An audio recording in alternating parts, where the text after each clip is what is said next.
far north of Scandinavia, there is a lake with no name. Maps mark it as empty space. Village is avoided. No one swims in it no matter how hot the summer becomes. The locals call it Svarthamn. They say the lake listens.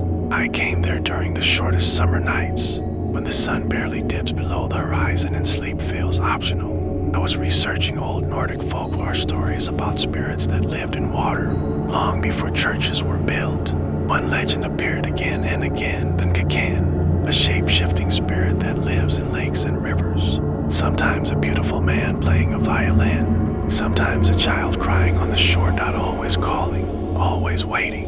The rule was simple: if the lake speaks to you, you must never answer.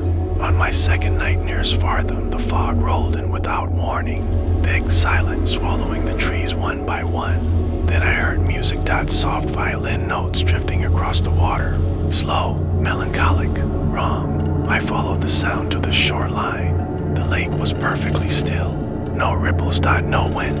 Yet the music continued. Then a voice joined it. Not singing, whispering my name. I froze.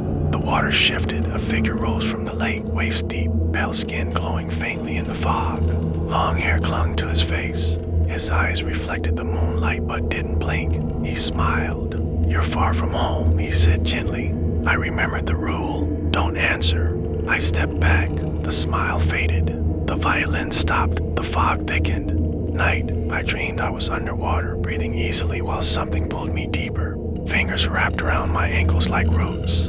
I woke with wet footprints leading from the lake into my tent. They stopped beside my sleeping bag.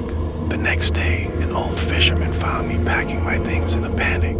"You heard him," he said quietly. I didn't deny it. He told me that Kaken doesn't drown people by force.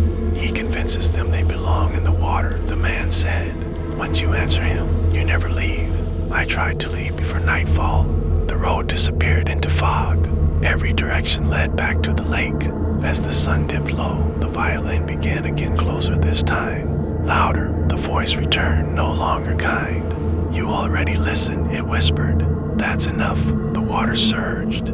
Cold hands grabbed my wrists and pulled me under. The last thing I saw was the surface of the lake ceiling above me, smooth and silent. They say Svarthamn looks deeper now.